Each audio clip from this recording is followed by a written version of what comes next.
Have you ever wondered why God doesn't always speak loudly? Many of us imagine that if God were to speak to us, it would be unmistakable. Clear direction, strong emotion, a moment so powerful that doubt wouldn't stand a chance. But the Bible presents a very different picture. One of the clearest lessons about hearing God's voice comes from the prophet Elijah. And what makes his story so striking is that God didn't speak to him at the height of victory, but at the lowest point of exhaustion. Elijah had just witnessed one of the most dramatic moments in all of Scripture. On Mount Carmel, fire fell from heaven. The prophets of Baal were defeated. God publicly proved that he alone was Lord. If anyone had reason to feel spiritually strong, it was Elijah. And yet, almost immediately after that victory, Elijah collapsed inwardly. He ran for his life. He became afraid. He felt alone. He went from standing boldly before a nation to sitting under a tree in the wilderness, asking God to take his life. This is where the story becomes deeply human. Because Elijah didn't lose faith due to failure, he lost clarity after success. Sometimes the moments after spiritual highs are when faith feels most fragile. Elijah eventually found himself hiding in a cave on Mount Horeb, and it was there that God chose to meet him. Scripture tells us in 1 Kings chapter 19 that Elijah stood at the entrance of the cave.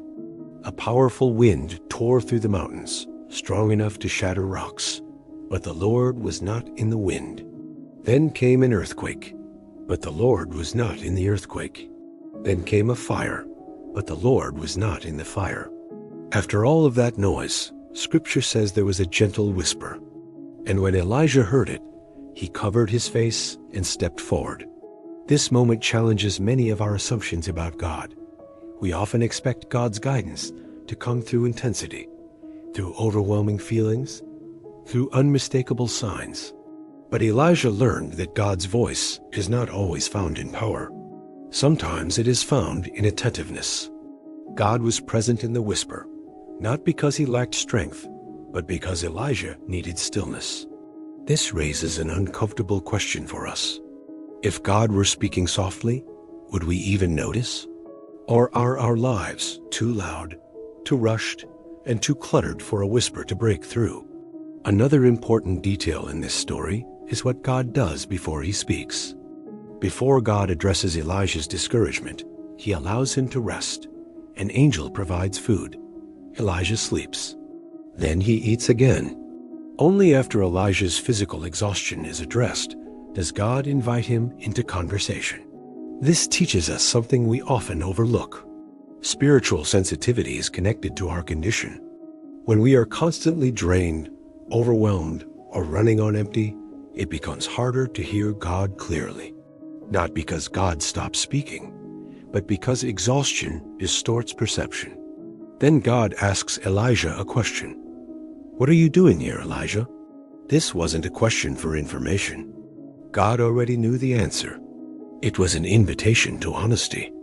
Hearing God's voice often begins when we stop hiding and start telling the truth about where we are.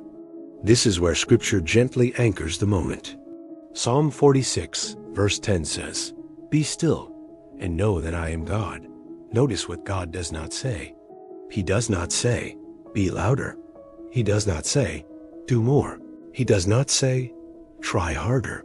He says, "Be still." Stillness is not passivity. It is intentional awareness. Elijah didn't hear God because the whisper was louder. He heard God because everything else finally became quiet. And here is the most important part of the story. After God spoke to Elijah, his life did not end.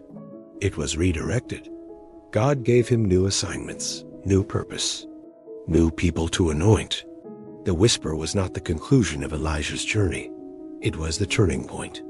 God had not abandoned him in silence. He was recalibrating him. This reframes how we understand quiet seasons. Silence does not mean God is absent. It often means he is preparing to speak in a way that requires attention rather than adrenaline. If you have been waiting for God to shout, you may be missing the whisper. If you have been looking for dramatic signs, You may be overlooking steady guidance. And if God feels quiet right now, it does not mean He has stopped caring. It may mean He is inviting you into stillness. God is still speaking. He is still guiding, still correcting, still calling. The question is not whether God is speaking. The question is whether we are willing to quiet our hearts enough to hear Him. Sometimes the clearest direction from God does not arrive with force. It arrives with peace. And that peace is often how you know the whisper was Him. If this message made you realize how much noise you've been carrying, you're not alone in that. If it helped you slow down and listen differently, you can let me know by liking the video or sharing what stood out to you in the comments. And if you'd like more videos like this, slow, biblical, and reflective, you're welcome to subscribe. Thanks for watching. God bless you,